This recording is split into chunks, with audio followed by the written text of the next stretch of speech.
아침에 눈을 떴을 때 거울 속에 비친 내 얼굴을 보고 흠칫 놀란 적 있으신가요? 어제 특별히 야식을 챙겨 먹은 것도 아닌데 퉁퉁 부어버린 눈두덩이와 유난히 꽉 끼는 출근복 바지. 조심스레 체중계에 올라가 보면 어제보다 체중이 훌쩍 늘어 있어서 아침부터 한숨이 푹 실어집니다. 바쁜 출근 시간 부은 얼굴을 가라앉히느라 차가운 숟가락을 눈에 대보며 하루를 시작하는 직장인분들 정말 많으실 겁니다. 이럴 때면 우리는 자연스럽게 이런 불만을 가지게 됩니다. 혹시 나는 정말 물만 마셔도 살이 찌는 저주받은 체질인 걸까? 남들은 다이어트 할 때 물을 많이 마셔야 살이 빠진다고들 하던데 나는 왜 물을 마실수록 몸이 무거워지고 둔해지는 기분이 들까요? 남들보다 적게 먹고 열심히 일하는데도 몸이 붓고 살이 찌는 것 같은 그 억울함 너무나 잘 알고 있습니다. 하지만 여러분, 오늘 이 영상을 끝까지 보신다면 그동안 가졌던 억울함이 눈 녹듯 사라지실 겁니다. 결론부터 말씀드리자면 여러분이 체중계에서 확인한 그 무게는 진짜 살이 아닙니다. 지방이 늘어난 것이 아니라 몸속에 정체된 불필요한 수분, 즉 부종일 확률이 아주 높습니다. 우리가 흔히 물살이라고 부르는 이 붓기의 정체는 과연 무엇일까요? 먼저 가장 기본적이고 과학적인 팩트 하나를 짚고 넘어가겠습니다. 물은 0kcal입니다. 탄수화물이나 단백질, 지방처럼 우리 몸에 들어와 에너지를 내거나 지방으로 축적될 수 있는 영양소가 전혀 들어있지 않습니다.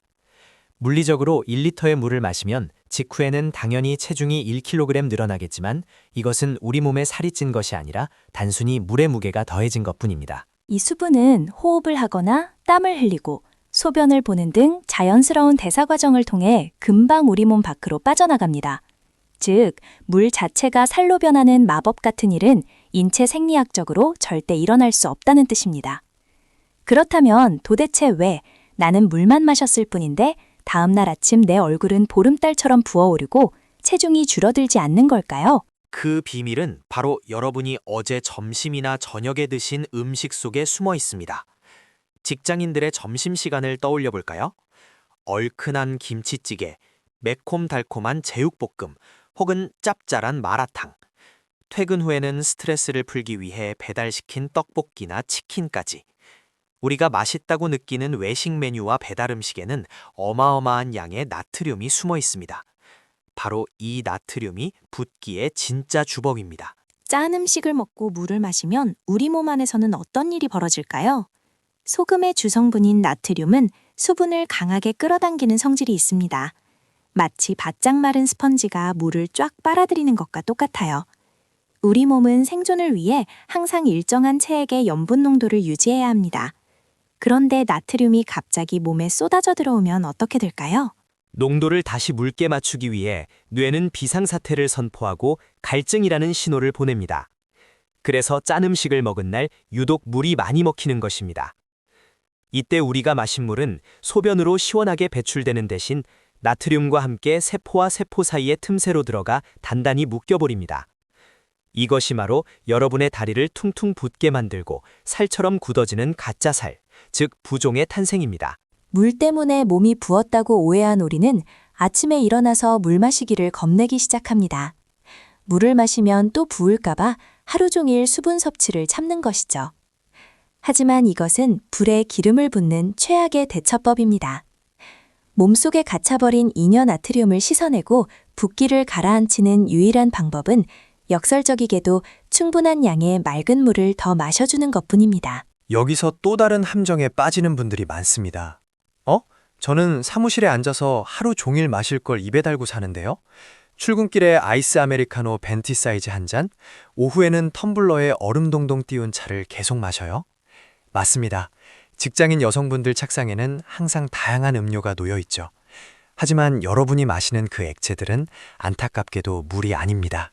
현대인의 생명수라고 불리는 커피 속 카페인은 강력한 이뇨작용을 일으킵니다. 아메리카노 한 잔을 마시면 우리 몸은 마신 양의 1.5배에서 많게는 2배에 달하는 수분을 소변으로 배출해버립니다. 다이어트에 좋다고 알려진 녹차, 홍차, 옥수수 수염차 역시 마찬가지입니다. 붓기를 빼준다는 명목으로 물 대신 이런 차만 계속 마시면 어떻게 될까요? 결과는 심각한 만성 탈수입니다. 우리 뇌는 수분이 부족해지면 땀도 내지 않고 소변도 줄이며 남은 수분을 어떻게든 몸속에 꽉 쥐고 있으려고 발버둥칩니다. 방어 기제가 작동하는 것이죠. 결국 붓기를 빼려고 마셨던 커피와 다이어트 차가 오히려 수분을 강제로 배출시키고 몸은 살기 위해 남은 물을 억지로 붙잡아두면서 부종은 더욱 심해지는 끔찍한 악순환이 시작됩니다. 그렇다면 도대체 무엇을 마셔야 할까요? 정답은 아주 단순합니다. 아무것도 첨가되지 않은 순수한 맹물입니다. 만약 맹물의 비린 맛이 정말 견디기 힘드시다면 카페인이나 이뇨작용이 전혀 없는 보리차, 현미차, 루이보스티 정도는 식수 대용으로 마셔도 괜찮습니다. 하지만 옥수수 수염차나 헛개차, 녹차는 절대 물을 대체할 수 없다는 점 꼭 기억해 주세요. 자, 그럼 하루에 물을 얼마나 마셔야 할까요? 무조건 하루 2리터를 마셔야 한다고 강박을 가질 필요는 없습니다. 사람마다 체격과 활동량이 다르니까요. 아주 쉽고 정확한 일일 권장 수분 섭취량 계산법을 알려드릴게요. 본인의 체중에 30ml를 곱하시면 됩니다. 예를 들어 체중이 55kg인 여성이라면 55 곱하기 30, 즉 1650ml가 하루 목표량이 됩니다. 하루 1.6리터. 생각보다 많아 보이죠? 바쁜 업무 중에 이걸 언제 다 마시나 막막하실 텐데요. 직장인들을 위한 똑똑하고 현실적인 실천 팁을 드릴게요. 첫째, 절대 한 번에 벌컥벌컥 마시지 마세요. 우리 몸이 한 번에 흡수할 수 있는 수분의 양은 한계가 있습니다. 갈증이 난다고 한 번에 500ml를 들이켜면 세포에 흡수되지 못하고 화장실만 자주 가게 됩니다. 그리고 팁을 하나 더 드리자면 얼음이 가득 찬 차가운 물보다는 미지근하거나 따뜻한 물을 드시는 것이 다이어트에 훨씬 유리합니다. 차가운 물이 몸에 들어가면 우리 몸은 체온을 유지하기 위해 에너지를 쓰고 긴장하게 됩니다. 반면 따뜻한 물은 혈액순환을 부드럽게 돕고 굳어있던 내장기관을 편안하게 이완시켜 부종을 빼는 데 탁월한 효과가 있습니다. 둘째, 사무실에서 습관을 쪼개서 설계하세요. 출근하자마자 자리에 앉아 미지근한 물 한 컵으로 아침을 깨워주세요. 그리고 점심 먹기 30분 전 포만감을 주기 위해 한 컵을 마십니다. 오후 업무 시간 중에는 타임머신을 타듯 1시간에 종이컵 한 잔 분량을 조금씩 홀짝홀짝 나눠서 입안을 적시듯 마셔주세요.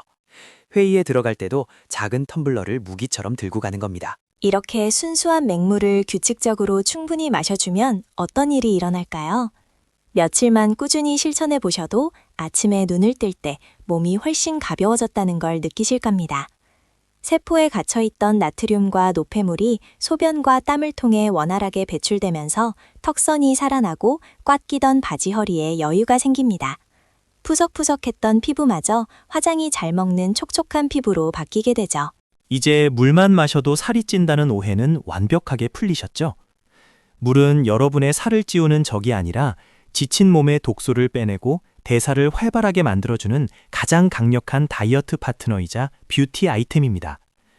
오늘 점심으로 짠 음식을 드셨다면 죄책감을 가지는 대신 오후 내내 따뜻한 물을 의식적으로 더 챙겨 마셔주세요. 그것만으로도 충분한 관리가 됩니다. 바쁜 업무에 치여 화장실 가는 시간조차 아까울 때가 많지만 내 몸을 비워내고 정화하는 이 짧은 순간은 결국 나를 아끼고 사랑하는 가장 확실한 방법입니다. 퇴근 후 지친 몸을 이끌고 헬스장에서 무거운 바벨을 드는 것보다 책상 위에서 꾸준히 좋은 물을 마셔주는 습관이 어쩌면 더 아름다운 변화를 만들어낼지도 모릅니다. 물 마시기는 가장 쉬운 셀프케어니까요.